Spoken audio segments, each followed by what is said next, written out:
Now, ladies and gentlemen, E3 is a very busy time, and fortunately, things don't get quite on the border of mayhem here. However, Saints Row the Third is a different story, and with me is Greg Donovan to talk about Saints Row the Third, a game where mayhem is the least of your worries. That's right. It is definitely pushing the envelope here. Excellent, Greg. Now, Saints Row, third entry in the Saints Row series.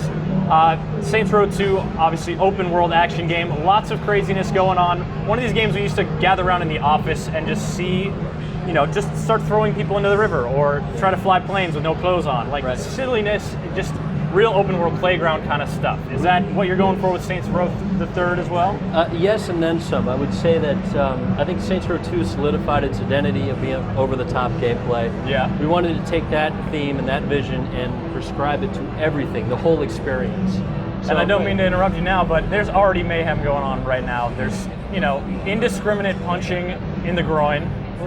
One of the great things about the open world games, the sandbox gameplay, and our philosophy with the whole over the top is, why let players just punch pedestrians when you can take them down by flying takedowns and punching them in the nuts, and then strike a pose afterwards, which is really what makes it.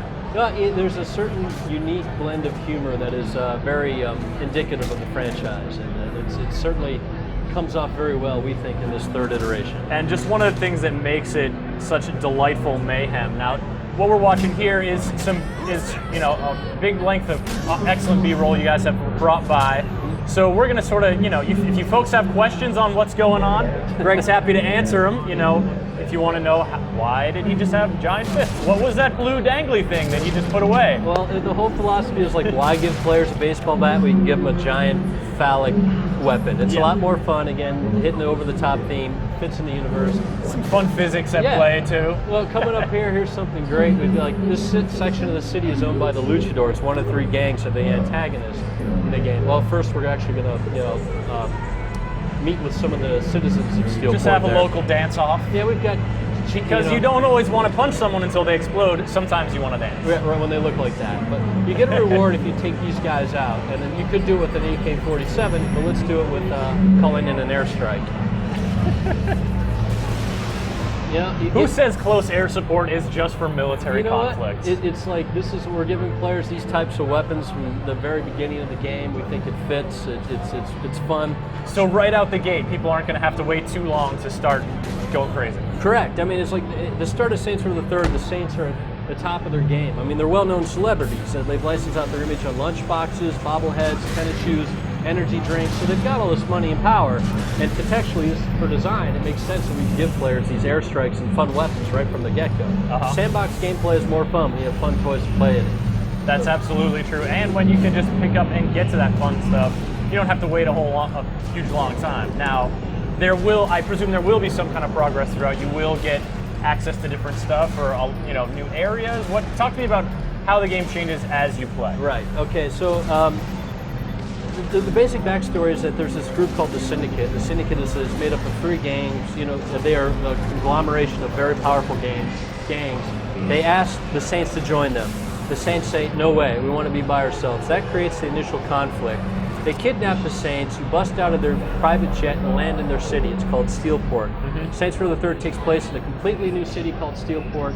And the main setup is the Saints are lost in Steelport. They need to figure out who the Syndicate are and take them out and show the world that Steelport belongs to the Saints, not the Syndicate. And now while we're talking about Steelport, we actually have a question coming in from Edwin in Orlando who wants to know about the relative size of Steelport versus Stillwater, the location for Saints Row 2. Yeah, I get a lot of questions about city size. It's always been interesting for me. We never set out and saying it needs to be X miles by X miles square. For us, with the new tech, it's been does the city feel right for the game? Yep. We didn't want to create a city based on New York and retrofit gameplay in there. We had our level designers and our artists working together and make sure that the space that we created complemented the gameplay.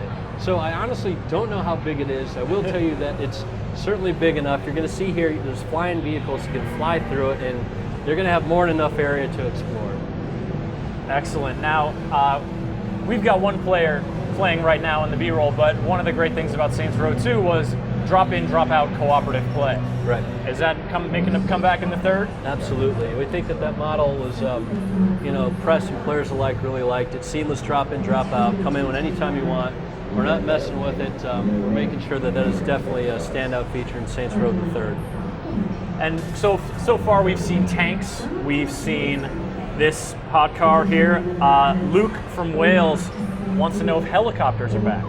We have helicopters. It's very fortuitous that this question came in here right now. What a timely question, Luke. If driving's not your thing, we got flying vehicles. This is a VTOL, vertical takeoff and landing, equipped with laser beams, heat-seeking missiles. The great thing is you can switch between hover Who wants and a jet. helicopter when you can have the Stag VTOL jet? But press of a button, you'll go right into jet mode here. This thing's incredibly fun to fly. And are we getting a glimpse now with these skyscrapers in the background of just how big Steelport is? Yeah, exactly. That gives you that's a skyline. Those are the hero buildings. These are those really tall hero buildings. Each one is owned by a gang in the syndicate. And what's great as far as customization goes, as you progress through the game, you'll be able to customize your own section of the city skyline, create your own stronghold, so you can create your own super skyscrapers at the edge of the island. Oh, excellent. Yep. And now, if you're creating your own skyscraper, do you have any artistic direction over those, perhaps to make them inspired by a favorite melee weapon? No. Well, I think certain age ratings groups would think we were pushing things a little too far there. So the important thing is like you're able to select the different sizes as well as we're combining function and form. So you'll get like a helicopter pad as part of your upgrade. You're laughing. And now we're getting a couple of questions about, how many different kinds of vehicles are in there. And we've talked about a couple, but then to see these preposterous get-ups, I mean, it seems almost the question is, hard to answer because what is this giant cannon on the back of this? This is Professor Genki's super ballistic manifold. You can suck up pedestrians and then shoot them out. And Professor Genki's a persona in the Steelport. In Steelport, he runs an underground activity called Professor Genki's Super Ethical Reality Climax Show. This is one of his vehicles. You can suck yourself up and shoot yourself out, as well as your co-op partner. These are the type of over-the-top weapons that we think are very unique, not only to other video games, but even Saints Row 1 and 2.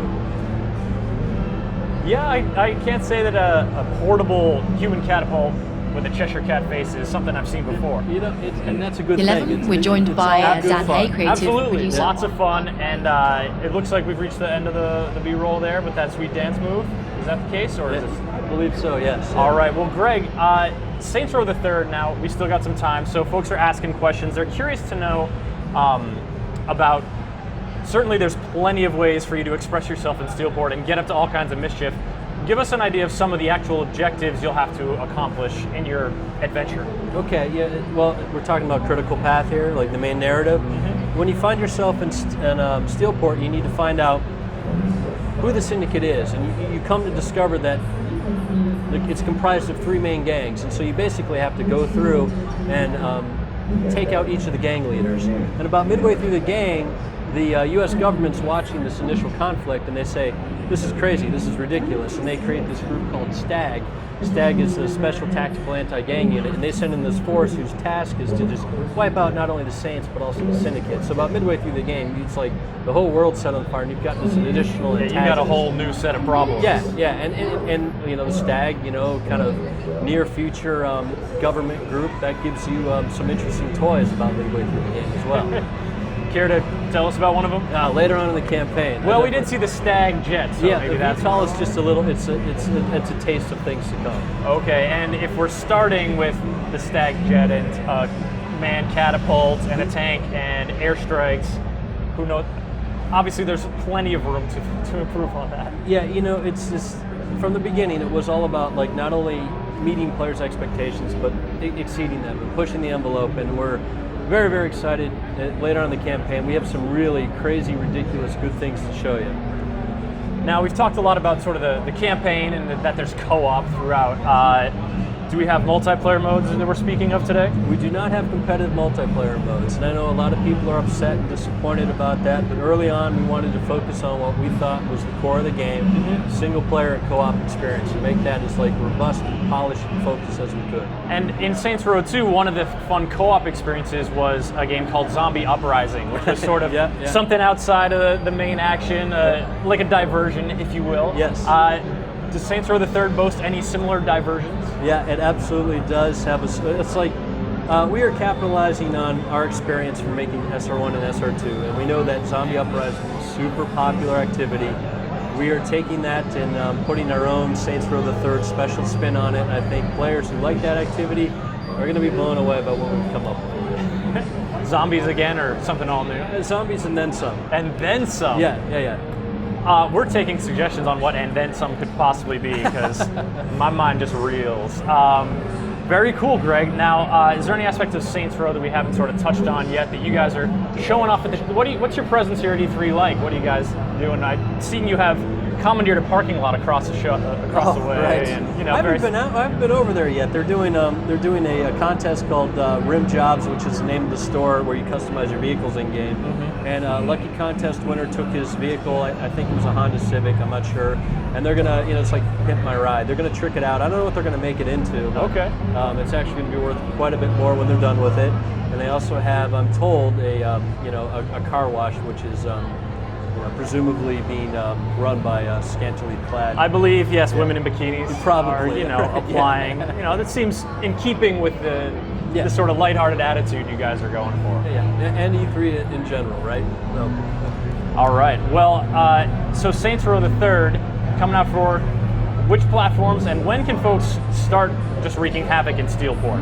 Saints Row the Third releases November 15th in North America, PS3, 360, and PC, and then in Europe, November 18th. Excellent, Greg. Thank you so much for coming on and showing that off. Thank you, Chris. A lot of fun, folks. I hope you enjoyed watching that as much as I did.